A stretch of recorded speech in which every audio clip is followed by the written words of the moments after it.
Hello and welcome to Deprogrammed with Keri Smith. Can you hear me? Let me know if you can hear me in the chat. We had some technical problems, sound problems, and so I had to restart it with a new link. And this is probably boring, but probably only a few people care about this kind of stuff. Oh, great! Yes, people said they can hear. Oh, great! for the minority of people who care. It's some kind of problem with my Chrome browser. StreamYard doesn't work in Safari, so it works best in Chrome. And the sound is not working in Chrome at all. So I had to download and open up Firefox, and it seems to be working in Firefox. It's interesting. Look, Firefox has a different aspect ratio for the camera. That's kind of cool. Anyway, I'm sorry for the technical problems. And if you made it here, I mean, God bless you. Thank you for sticking around. God bless you for waiting. Anyway, I'm sorry. This happens sometimes. What I was saying, I was talking for the longest time with no sound. And then when I looked over at the chat, I saw something that said, Keri's really great at ignoring the chat. And I'm like, what's happening? I saw everything. And then everybody's saying there's no sound. And anyway, what I was talking about during that time was that we're doing book club October 15th. I'll make it shorter the second time around. We're reading Hillbilly Elegy by J.D. Vance. It's a very timely, topical book because he's currently the vice presidential candidate on the Republican ticket. So if you want to be a part of book club, email me at deprogrammedpod@gmail.com. It's private. We don't put the book clubs online. At some point we might if people are okay with it. But for right now, we've been keeping them all private so people can feel comfortable to go on camera and talk about, what they like about the book, what they don't like about the book. Anyway, October 15th, it's a Tuesday, 6 p.m. Email me if you want to be a part of that one. Okay, that's the announcement. That's a shortened version. let me get all situated now. Brosenbo says Firefox is superior. Okay, well, I may just permanently make the switch because I don't like Chrome anyway. So this might be what gets me to make the switch. Okay. The next country says, thank you for the reminder to send an email. Yes, send me an email and I will hit you back with a link to the Zoom for book club. Okay. Now, because I'm using Firefox, I had to also finagle how to open up the bookmarks that I had for this stream. And so let's see if this works because I couldn't open them in Firefox. So I had to open them in Chrome. Okay, that seems to be working. That's good. Okay, here's what we're talking about today. I'll get straight to it. We're talking about the old cult that I was in, the woke cult, social justice cult, whatever you want to call it. There's lots of different names for it. Woke is the most universally known. I would say it's the colloquial term that really took off, and people usually the average person has heard that word and they have a rough idea of what it's referring to. But woke, social justice, identity Marxism, it's all the same thing. And what we're going to be talking about today is how in that cult, in the woke cult, which is, I would argue, the largest cult operating in the West today, currently, a cult unlike any that we are familiar with in pop culture when we talk about small cults like Waco or Jim Jones or Heaven's Gate or things like that. This is a massive cult. This is a very popular cult. And within this cult, there are a lot of different ways to describe it. We usually, on this channel, I like to come at it through a cultural lens and through an ideological lens, sometimes through a psychological lens, sometimes through a spiritual lens. Today, I'm just going to be focusing on the hatred part of it, the emotions that this cult instills in the people who are in it and in their children. And the clip that I'm going to show you is from a CNN study. Of all places, CNN did a study about children in the presidential election, and they found that children who are in Democrat homes, who are in blue states, are 9 times as likely to have very strong negative emotions about Donald Trump than children who are in red states have about Kamala Harris. They're 9 times more likely. They're also 5 times more likely to say that they would not want to go to a Trump voter's home. Um, so that shows a tendency towards uh, uh, disgust with an outgroup, with the other, right? Which is something that you see in authoritarians. Authoritarians have a very low, is it low disgust sensitivity? They're disgusted easily. They're disgusted easily. Think of Hitler, for example. He supposedly was a germaphobe, you know, famous authoritarian history. He supposedly was a germaphobe. He had a very low disgust sensitivity, and sometimes there are some studies that show that that can also, you can extrapolate that to sometimes take a guess about people's politics because they're more easily disgusted by the other. Anyway, I'm getting off subject, but these kids are being instilled with this, with having a disgust for the other and this repulsion where they're like, no, I don't want to go to a Trump supporter's house. I don't think we could be friends. And they're much more likely to say that than kids who are, they're 5 times more likely to say that than kids who are raised in red states or in conservative homes. So we're going to look at some of this stuff. First, let me bring up the article because there's some really interesting stuff in the article. Or actually, should we start with the video clip? People like video clip. Let's start with the video clip and then we'll go to the article and do more of a deep dive. The video clip is just very arresting. Okay, let's see. Can you see that? There we go. And let's hope the sound works on this.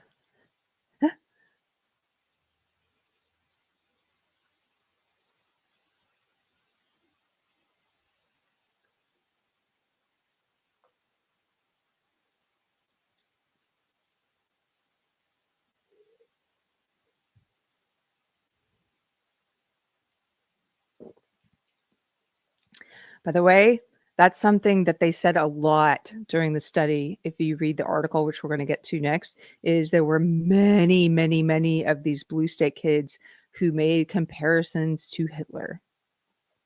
Very young kids.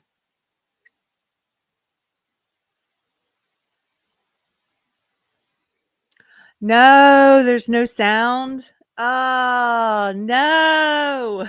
Can you hear me? Once again. Okay. Here, let's do this. I'm not gonna fiddle with that right now. I'm gonna read the article and then we can try it again. That's so disappointing, all the problems today. I'm sorry. Okay, let's do this. Can you hear me? Okay, you can hear me, but not the video. Well, let's go to the article. One of the things I was saying at the very beginning, the very first kid in that clip says Donald Trump is like Hitler. And you're going to see once you do the deep dive into the article that there were several of these kids in the blue states who said this. So we asked 10-year-olds about the election. Here's what we learned. Again, this is on CNN. So if you're on the left, like this is something we're reading one of your approved sources. We know that you like to commit genetic fallacy and disregard sources immediately so that you don't have to look at the contents of this article. If it's not in your approved list, you know, you won't even look at it. So this is in your approved list. This is from CNN. So we asked 10-year-olds about the election. Here's what we learned. It's jarring to hear American kids talk about politics and see the country's often angry political debate filtered through young people. When a child is asked for one word to describe former President Trump and comes up with, quote, pure evil, it suggests a level of division that might surprise the average American. Researchers found that Democrat supporting kids drove polarization in a new study for CNN. So Democrat supporting kids drove the polarization. And the children were more likely to say that they would not be friends with someone who supports Trump. Kids in red states, on the other hand, were more likely to repeat misinformation. This part is funny. This is why I wanted to jump into the article because this is not in the video clip anyway. CNN is saying, hey, but look, they're trying to find something bad about the red state kids. Like, hey, but the red state kids are more likely to repeat misinformation. Oh, really? Misinformation according to CNN? Misinformation, like, let's just think about all the things that CNN has told us is misinformation. CNN and the mainstream corporate media, they've told us that it's misinformation that people have reported that immigrants are eating cats and dogs. They've told us that's not true, but I've seen the videos myself. I've seen that people are reporting that. They've told us it was misinformation that COVID could have possibly come from the Wuhan lab where people were studying viruses like COVID and how to do gain of function research. They told us that was misinformation. They told us that ivermectin being, used to treat COVID was misinformation. They told us that people who were skeptical of taking a new and experimental vaccine were listening to misinformation. They told us that shenanigans happening in the 2020 election and in the counting, that all of that was misinformation. Like, just think about all the things. They said the Hunter Biden stuff was misinformation, the laptop, just on and on and on. Meanwhile, they've promoted things that are absolutely misinformation. They've promoted things that are 100% false and easily disprovable. They've promoted the very fine people hoax, the very fine people lie against Trump. They promoted the bloodbath lie against Trump. So this part, I can't believe this enough. It's almost as if they're trying to find something that they can ding the red state kids on. And so of course they're going to ding them on this. They're more likely to repeat misinformation, right, guys? According to us, according to what we say is misinformation. Okay.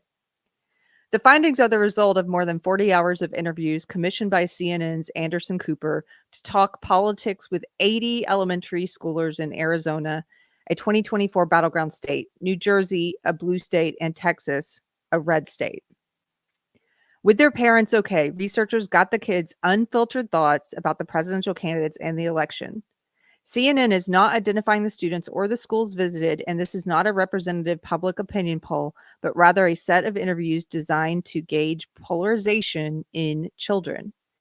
For this project, Ashley Landrum, an associate professor, child development expert, and media psychologist at Arizona State University, worked with Stanford University political science professor Shanto Iyengar, your guess is as good as mine, who has already studied polarization in American teens.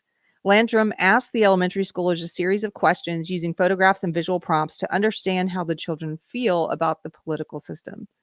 The questions about the presidential candidates included prompts asking which one would keep them safer, which is more honest, and which is more likely to do bad things.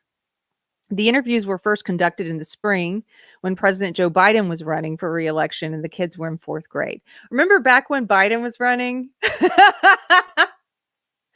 Remember back when they were lying to us constantly? Speaking of misinformation, do you remember when places like CNN were constantly lying and saying he had no cognitive decline, that he was totally fine, and we shouldn't believe misinformation? They were lying to us. Remember that? Back when he was running, right? Before they just appointed a nominee without having a primary election, they just did a coup. Remember that? How funny. Okay. Most of the same children took part in follow-up interviews in the fall in New Jersey and Texas after Vice President Kamala Harris had stepped in to be the Democratic nominee and the kids had started 5th grade. Most of the children in the fall interviews, nearly 2/3, supported Harris. 2/3. There was an even split in Texas, a major improvement for Democrats in the red state compared with when Biden was in the race. Nationwide polls of likely voters suggest a much tighter race for the White House and a lead for Trump in Texas. Okay, so here's their first bullet point. Democrat-leaning kids drive the polarization. That's not a shocker to any of us who've left the woke cult. We know this. And those of you who were never in it, you know this. The people who are still in that woke cult, though, a lot of them are deluded. They would probably argue this finding. They would probably argue they don't view themselves as extreme or hateful. They're very self-deluded. They don't view themselves as the biggest part of the problem with polarization. They think of themselves as kind. They have to tell you because you wouldn't know otherwise. They have to tell you we're kind and loving and tolerant. We have to put it on signs in front of our house so that you know. We put it in our Twitter bio how kind we are because you wouldn't be able to tell from our behavior. We have to tell you like a sociopath. Anyway, Democrat-leaning kids drive the polarization. Okay. In September, according to an analysis prepared by Landrum, when kids were asked how much they liked Harris or Trump on a 5-point scale, the Democrat-leaning and blue state kids were more likely to say they really liked Harris and really disliked Trump. Republican-leaning and red state kids liked Trump, but were neutral or even positive about Harris. When Landrum asked for one word to describe a candidate, the results for Trump ranged from positive, such as from one kid in May who said, "Go America," to extremely negative. There were criticisms of Harris too. Liar was one child's word to describe her. Back in May, 3 Biden-leaning kids spontaneously brought up Hitler when talking about Donald Trump, according to Landrum's analysis. Okay. Here's the next bullet point. More negative feelings about Trump among Democrat-leaning kids. In May, when the race was between Biden and Trump, kids were asked to select an emoji that corresponded with their feelings about a candidate. Only a quarter of the Trump-leaning kids selected an emoji signifying that Biden makes them feel nervous or worried. So only a quarter, only 25% of the Trump-leaning kids selected a nervous or worried emoji for Biden. But more than half of the Biden-leaning kids selected that emoji when asked about Trump. Do you know what this means? I'll just remove this from the screen for a second. These parents of these blue state kids are being brainwashed and manipulated and controlled by the corporate media, by the machine, by what we call the cathedral. They're being brainwashed and manipulated and controlled like little puppets. Their fears being stoked based on lies, based on actual misinformation. And then here's the thing, though. They're not responsible enough to keep that from their children, to shield their children from that. And these are young kids in the interviews. They're passing that on to their kids. Their kids are reporting, over 50% of them reporting that they are worried or anxious. Worried or anxious. They've instilled that in their children, that negative emotion. They've made their children nervous and anxious. They have failed in their primary duty as parents to protect their children. They're sharing their psychosis with their kids. That's not healthy.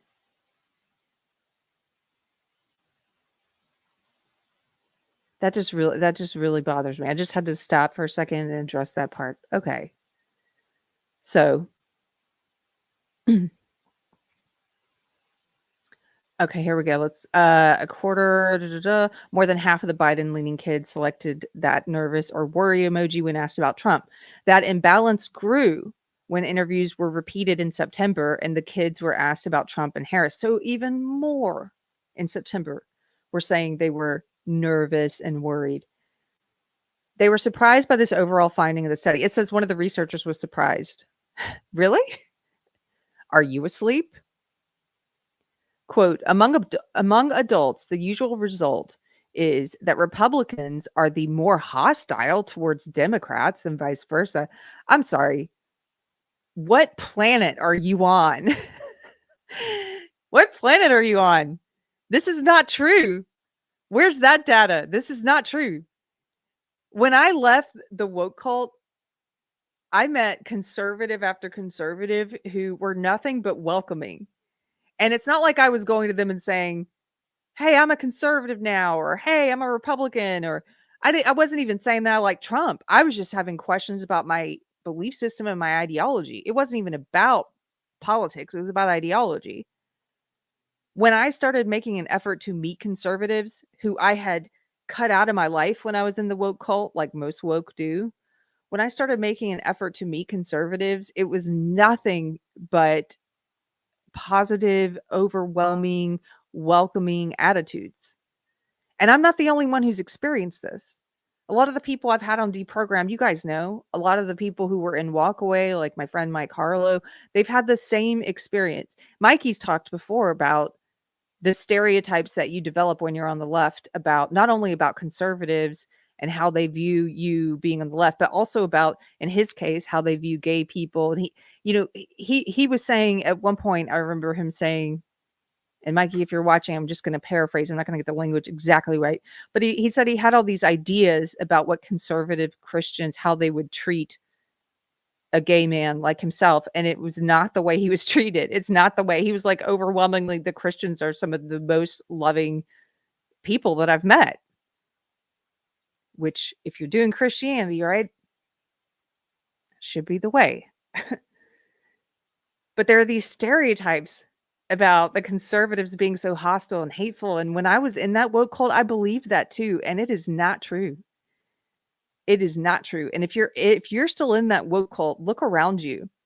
Look at all the backbiting and the backstabbing and the people just waiting to tear you down if you accidentally misspeak, or if you say one of the things that's now taboo, because the speech codes are always changing, right? So if you say something like a real life example I've given before, I saw a girl say online, Elizabeth Warren is my spirit animal, talking about how much she loves Elizabeth Warren, and was just piled on by our fellow woke who were saying spirit animals racist now. You can't say that. It's cultural appropriation of Native American language. And just dragging her for it. That cult is hateful. And you guys always, no wonder you have so much anxiety and stress. You're always walking on eggshells, afraid you're going to draw the ire of your fellow mob members, that they're going to point the pitchforks at you. It is not like that in the conservative world. It's not the same. I've walked in both worlds now. I know plenty of conservatives now when I didn't used to know hardly any. And that is a lie. When he says Republicans are the more hostile towards Democrats. Just look at the actions too. Who is out there trying to assassinate the other party's presidential candidate? Who's the violent party? Which party uses political violence to achieve their ends? Which party riots in the street, burns down businesses, kills people, kills black people like David Dorn, who is protecting his business? Who does that? That's the left. Who shoots at Steve Scalise? Who shoots at President Trump twice?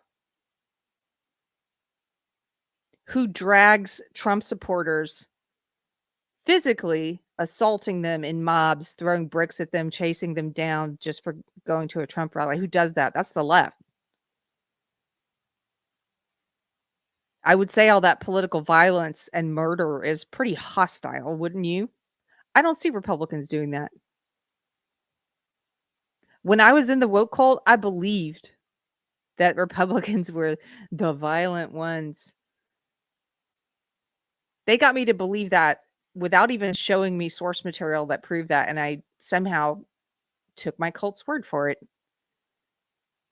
Go and try to find the same kind of videos that you can find of leftists being violent. Try and find similar ones from the right. They're not out there.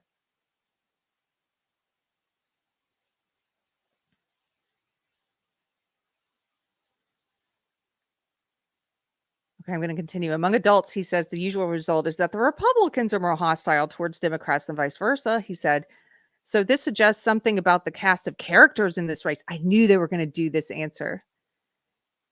I.e., Kamala Harris is relatively unknown, and therefore people do not have a lot of extreme views, either positive or negative, towards her. Oh, so he's saying, look, the only reason we don't see that it's the Republican kids who are more hateful is because they don't really know who Kamala Harris is yet. That's why. Otherwise, they would be like seething with hatred. Really? Because you also studied their opinions about Biden, and it was the same result. And they knew who Biden was. He's been president for 4 years. He was vice president for 8. You're saying that their parents, the right-wing parents, haven't had time, conservative parents haven't had time to instill hatred in their kids towards Kamala. They've had plenty of time to instill that hatred in their kids towards Biden, but their kids did not show it to the same levels that the Democrat kids showed it. So explain that, dude. If it's just because she's an unknown, well, Biden's a known. Trump, on the other hand, quote, is an established trigger, he said.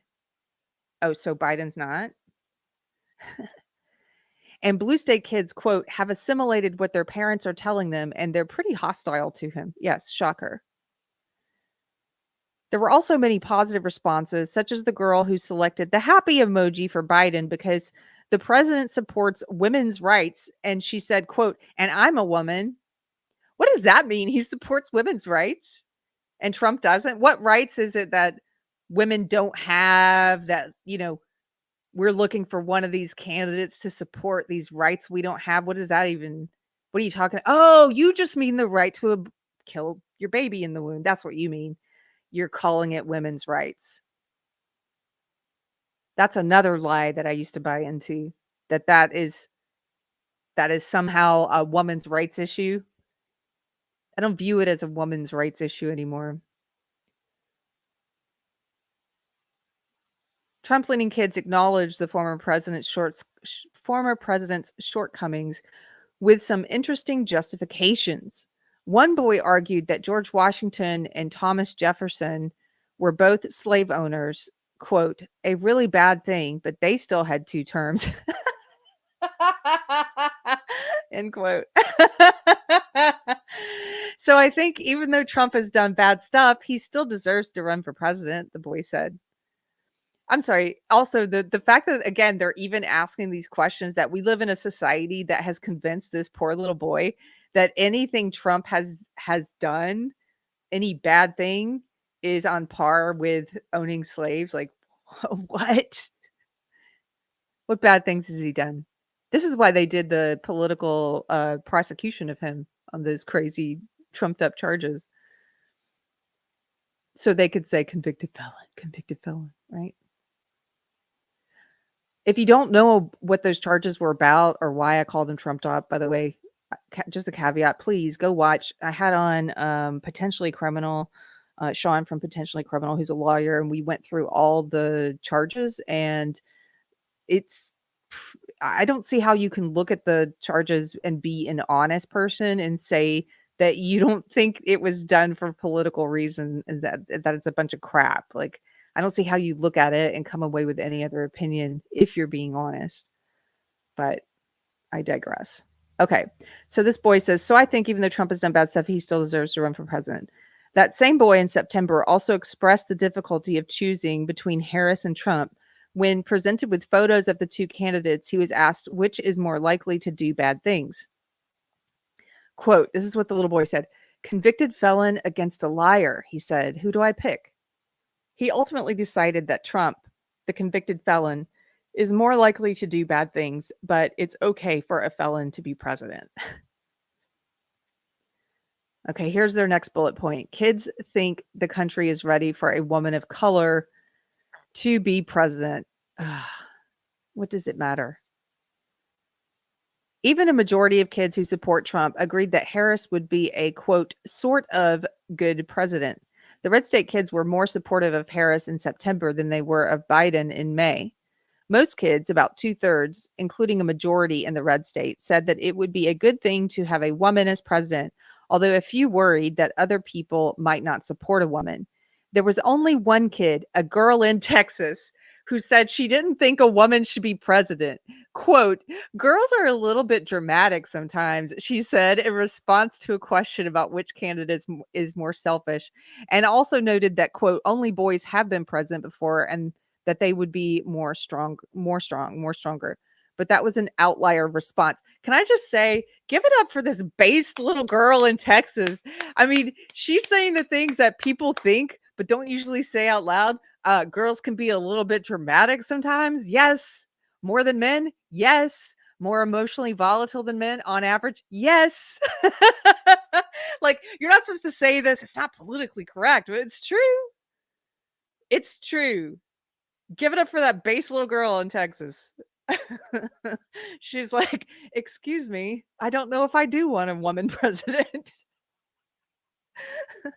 I'm right there with you, honey, for the most part.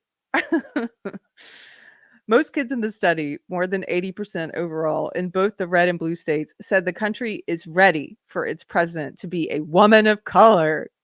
Because that's so important, right? Your sex and your race. It would be good for us to have a black woman as president for the first time in history, but my vote is still kind of on Trump, said one girl. It doesn't this just dispel all the crap they try and say about red state parents and Trump voters, and this little girl who's still, says her votes with Trump, clearly probably because her parents are voting for Trump. Is she instilled with hatred towards Kamala? No. Is she instilled with some kind of sexist racism, towards her? No. She's actually here voicing the woke point of view. She is saying something woke. It'd be good for us to have a black woman for president. Why? Why is that good? I don't, why is that an assumed good any more than having a white man as president? Why is that? Why is it an assumed good? What does race and sex have to do with it? But my point is, she's saying that. She's saying something which is a woke belief. So doesn't this dispel the notion that, all these Trump voters just instill their kids with hatred? No. This next part is interesting. The next bullet point: would you go to a Trump or Harris supporter's house? So they showed the kids this picture, and I don't know if you can see it there on the screen, if it's large enough to see, but it's a picture of two houses next door to one another. One has a Trump sign and one has a Harris sign. And so they were asking them about, could these people be friends? Do you think they could be friends? In both May and September, Landrum showed kids pictures of two houses, one with a Trump sign and one with a Biden or Harris sign, and asked if they or their parents would be comfortable visiting.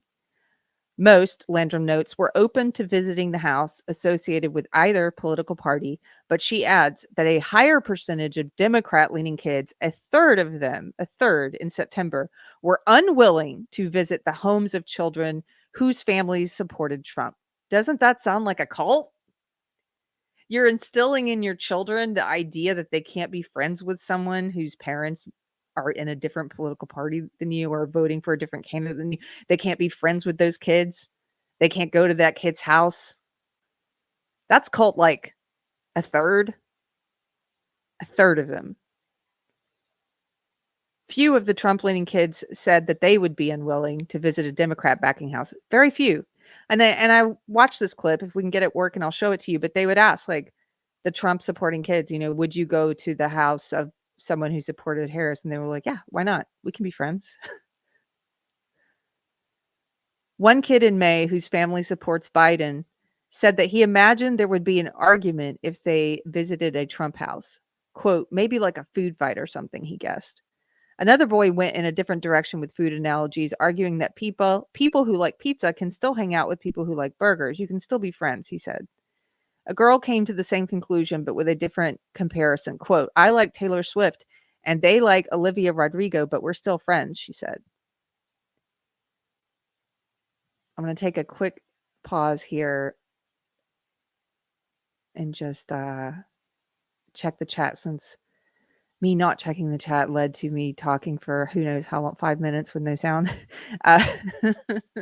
Hey guys, Patriotic Gestalt for $5. Thank you, sir. He says, for your collection plate. I appreciate it. Thank you so much. Thanks for supporting Deprogrammed. Demajanai, I almost said your name the wrong way that I used to say it. Demajanai is here for $2. Super chat. Thank you, sir. Says, hey, Keri, how are you? Sub chat. Demajanai, I might need to get in touch with you about my tech issues later. I don't know if you missed the first iteration of this stream, but there was no sound. It was some kind of Chrome problem. I might hit you up about that. Torgo the White. Oh, hey, good to see you again. For 5 months, he's been a member. He says, oh, look, leftists making their kids deranged. Shocker. Yeah, exactly. That's the sad thing about it, is that it's not surprising at all. It's just, I hope it's surprising to some people who are still, think they're on on the left or think that the left is liberal. I hope it is shocking to them. Demogeny again for $5. Thank you, sir. Says my mother, being super religious, never leaned into politics. Whereas the belief that man cannot rule man without destruction, that spilled to me as a youngster. I actually never trusted any politician, and that's how I've been as an adult. Thank you so much for the super chat. I think your mom, by not leaning into politics, was a good mom. And here's the thing, it's not that I don't think you, should speak to your kids about politics. I do. It's just that, number 1, I think you should wait until they're a bit older than the kids that were in this study. I mean, these kids are very young kids who've been instilled with this hatred at a young age. And the other number 2, when you do talk to them about politics, I don't think you should fill them full of hate or fill them full of fear and anxiety. And I don't think you should share a lot of histrionics and false information and lies with your children. I do believe in objective truth. I believe in objective truth. So I can already hear some of the critics in my head. I can hear some of the critics online who will say, well, what about, people who support Trump who are explaining to their kids how the Democrats are currently pushing communism and want to take away our private property rights and our individual liberties. And, isn't that instilling fear? That's telling the kids something true. I do see a difference. And yeah, I know we're in this postmodern era where people are like, let's argue about what's true. Okay. I think you have a responsibility to share parts of the truth in a child appropriate way, depending on the age of the child. I do not think it is responsible to tell your children that Trump is like Hitler, which is based on nothing. To tell your children that democracy is going to die if Trump wins, to instill in them that kind of irrational fear based on lies. To tell your children, as one of the girls in the video said, Trump became president so he can control all of us. And what are you telling your kids? It's irresponsible.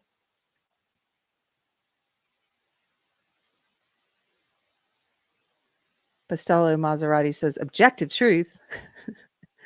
Let's sort this out, Keri. I do. I believe in objective truth and objective morality. Okay. Yes.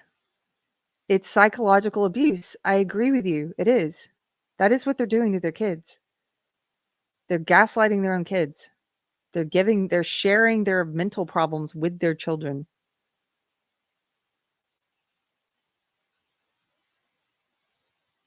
Okay, we're going to continue here with the CNN study. If you're just joining us, this is a CNN study with 85 children where they were trying to observe the effects of polarization in children. And shockingly, they found that children who are raised in blue states and by parents who support the Democrats are 9 times more likely to have negative emotions, hatred and fear and anxiety, and that they're also 5 times more likely to say they would not be friends with a child whose parents support Trump or go to that person's house. This is what we're studying. Okay, so this next bullet point, Trump's legal problems, Biden's age. Oh, wait, we missed the Taylor Swift part. This was just kind of silly. A Taylor Swift effect. In September, Landrum asked if Swift's endorsement of Harris would have an impact in the election, and nearly all of the New Jersey kids said it would, compared with little more than half of the Texas kids. So the New Jersey kids are already in, like, their parents on board for Harris. They're on board for Harris. And so they're super excited, just like their parents, like, oh my gosh, the Swift thing is going to be great. It's really going to sway the election. Whereas only about half of the Texas kids felt that way. I think they're based more in reality, honestly. I don't think that those celebrity endorsements do very much. We voters, I mean, we know the way the cookie crumbles. We know who the corporations line up behind. We know who the media lines up behind. We know who the celebrities line up behind. It's always the same. So will it sway some young retarded voters? Yes, probably. Will they most likely be female? Sure. Sorry. Allow me just a little bit of humor. It's true. The Swifties will follow her lead, said one boy. But when she broke the responses down by gender, Landrum found that more than 90% of the male participants thought that Swift would impact the election, compared to less than 2/3 of females. Okay, let's move on to something more interesting. Trump's legal problems and Biden's age. Questions about Biden's age and fitness ultimately drove him from the presidential race. Is that what drove him? Or was it a coup where you finally allowed questions about his age and fitness, where you finally acknowledged that he was having cognitive problems? But okay. In the May interviews, most kids did not specifically cite age as a reason to oppose either candidate. About a third mentioned age in other contexts, and most of these suggested that being old was a weakness. A boy in Texas was convinced that Biden had dementia. Can we once again give it up for the based kids of Texas who's like, yeah, he's got dementia, way before the media allowed you to say that. This kid in Texas was like, I know what I see in front of me. Quote, he might not say that he does, but he's forgetting a lot of stuff, the boy said in May. Trump-leaning participants did not see his legal issues as reasons to not support him. The majority of those who brought up Trump's legal problems were from the blue state, although the May interviews were conducted shortly after his conviction in a New York courtroom of falsifying business records. Interviews in Arizona and Texas were conducted earlier. Quote, I wouldn't like someone who committed crimes to be like my president. I wouldn't feel that safe, said a girl in New Jersey. A larger portion, more than half, did not seem to know why Trump faced legal issues, either in the New York case or in the other three cases where he's accused of trying to overthrow the 2020 election and mishandling classified documents. Pretty funny. That's a nice segue into plenty of misinformation, isn't it? That's their next bullet point. Plenty of misinformation. Multiple children repeated falsehoods about the candidates, and most of them were aimed at Trump. Oh, wow. According to Landrum, although she found that more of the kids in the red state said something that could be viewed as misinformation. That's where that came from.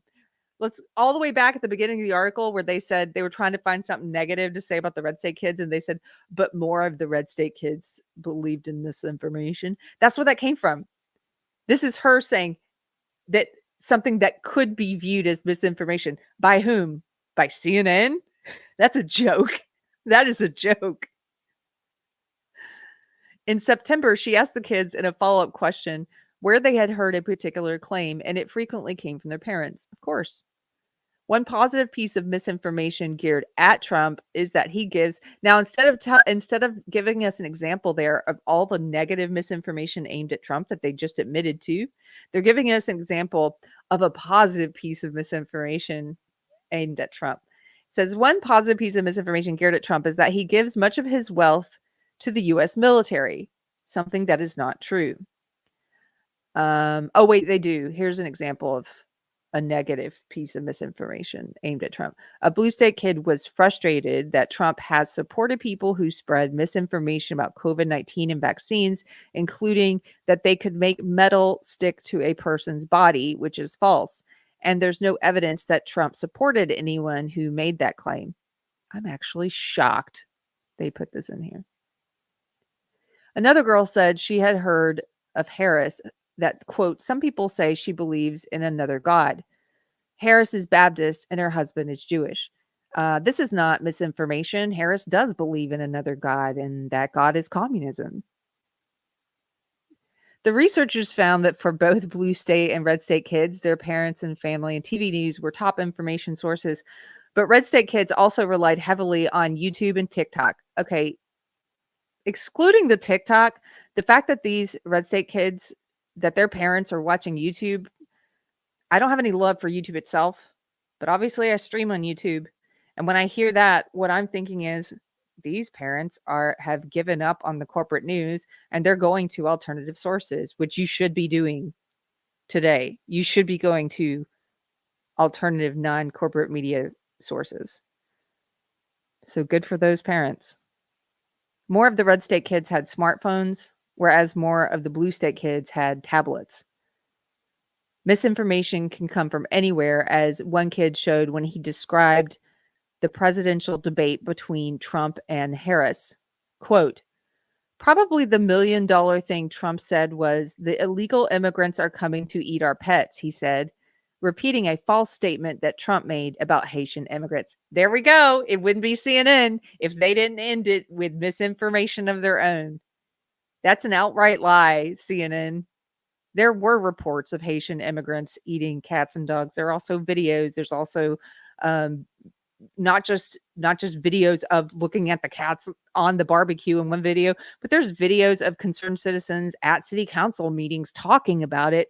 So there have been reports of it, which is all that he said.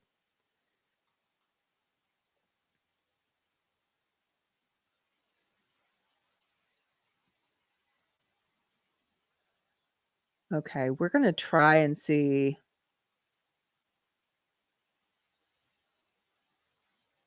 I'm going to try and see if I can get this audio to work if I can open it a different way. Okay, give me 1 second.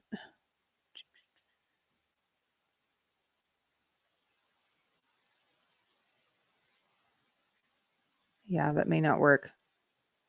We may not be able to watch it, which means that I'll definitely show it to you in the next live show on Monday because it's worth seeing. And you know what? Here's what I'm going to do.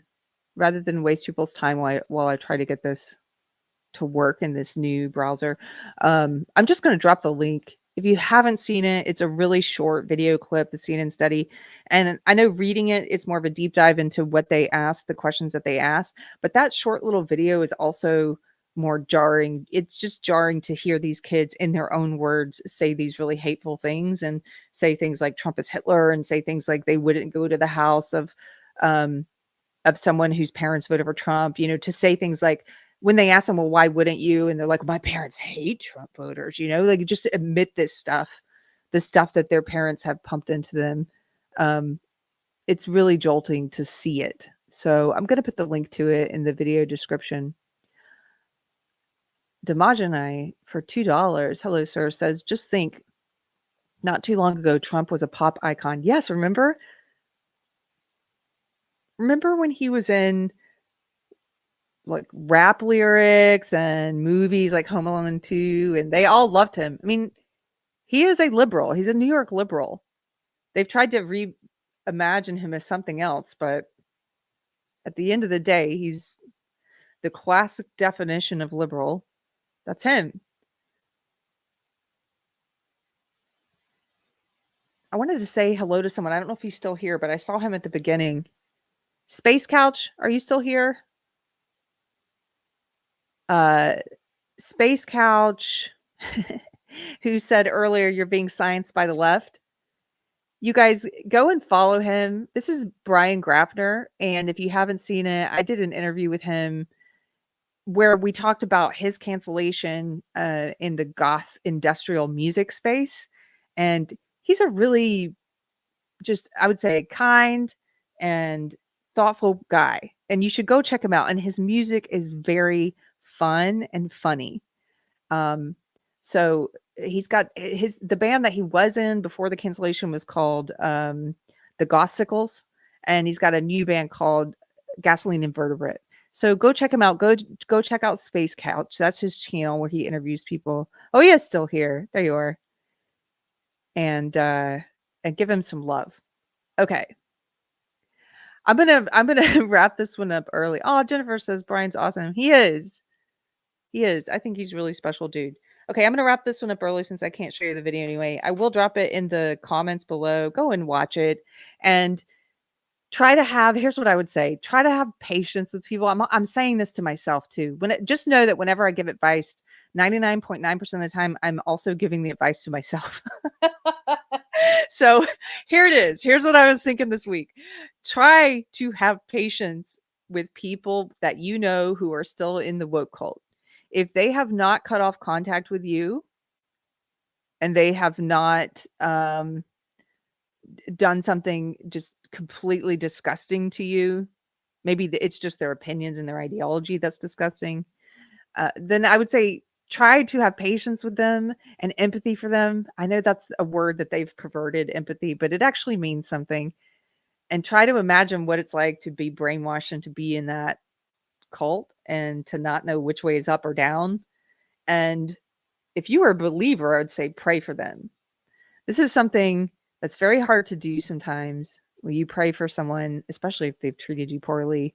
Um, I think it's a good exercise. My pastor had me pray for an enemy, and it was one of the hardest. Every time I do it, it's still a hard prayer. It gets easier, but it's still a hard prayer.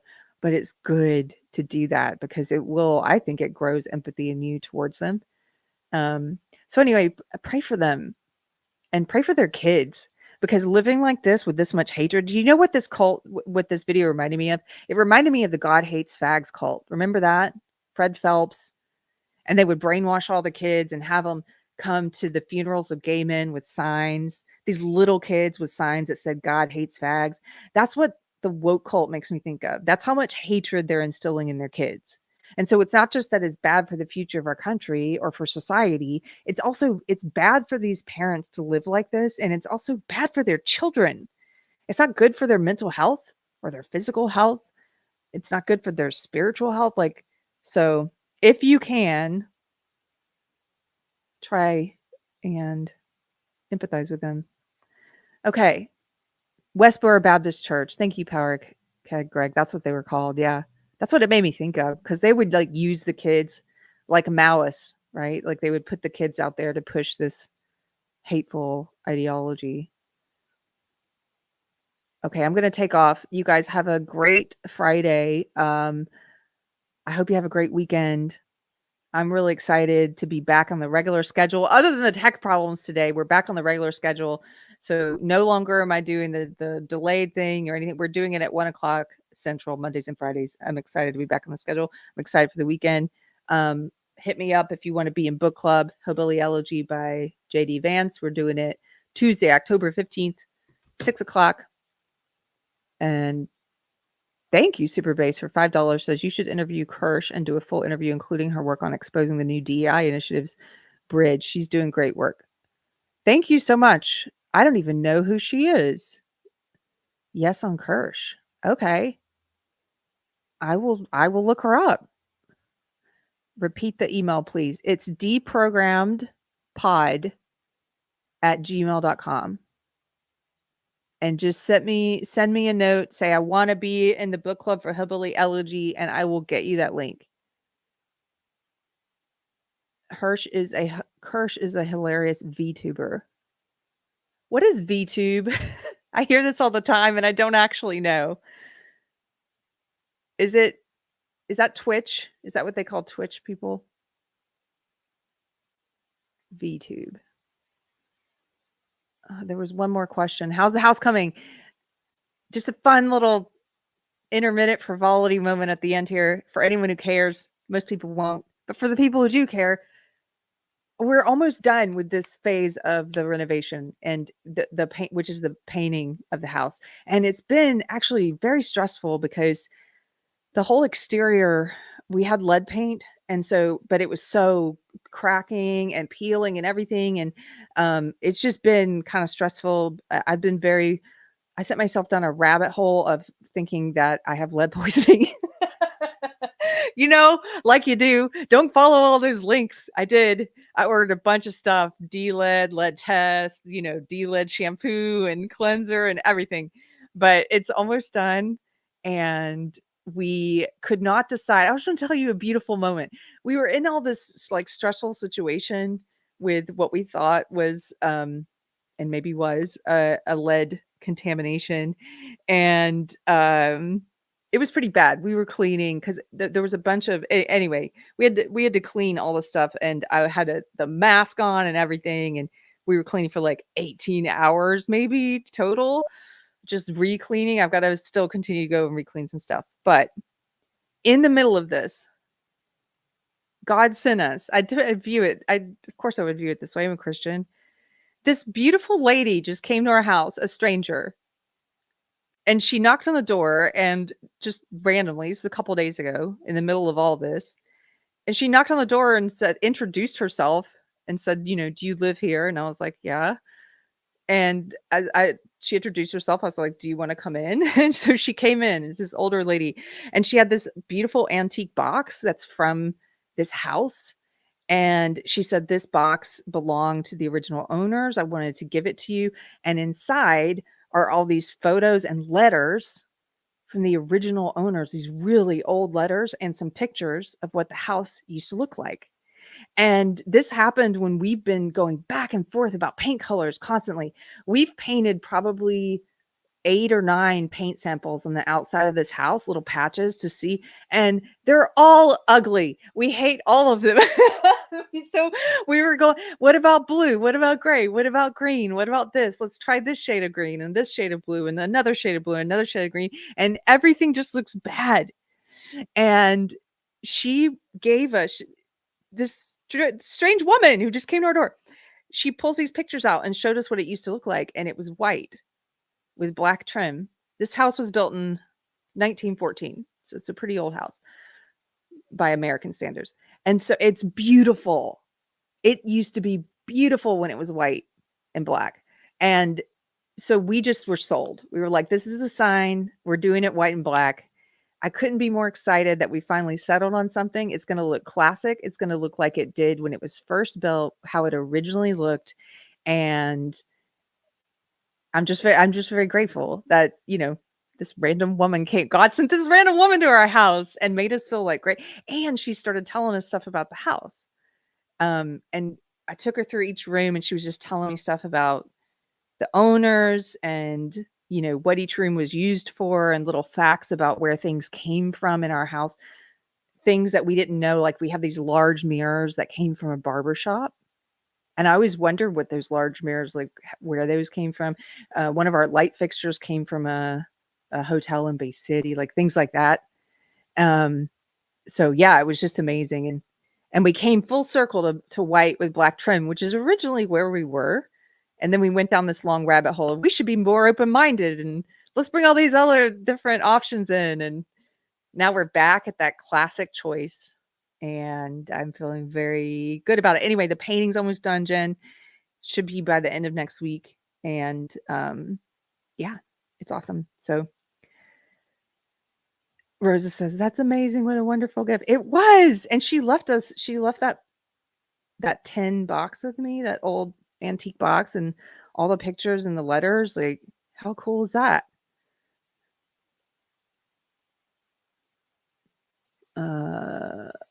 Super based. Again, super based. Oh, gave some memberships. Thank you so much. Super based is our membership fairy. And if you got one of these 5 memberships, give it up because it was super based who did it. I appreciate you. Thank you for supporting the channel. Virtual tubers. That's what VTubers are. What does that mean? Am I a VTuber? What is a virtual tuber? I feel old. I thought it was Twitch people. What's her connection to the house? She used to work at the library, and so she knows a lot of history and has a lot of history on this house. So, have you been to Antique Rose Import? I have not, but that's on our list when we stop all this traveling and renovation. Oh, Christian says they use 3D virtual avatar. Oh, okay. So VTubers are people who don't show their face. Mystery Chris is kind of like a VTuber. Oh, okay. I'm going to tell him that next time. This coming Wednesday, he'll be back. I'm going to tell him he's a VTuber. Okay. Okay. You guys have a good weekend. Have a good rest of your Friday. And I'll see you on Monday, 1:00 Central. We're not having these tech problems again. It's going to be great. I'll see you later. Take care.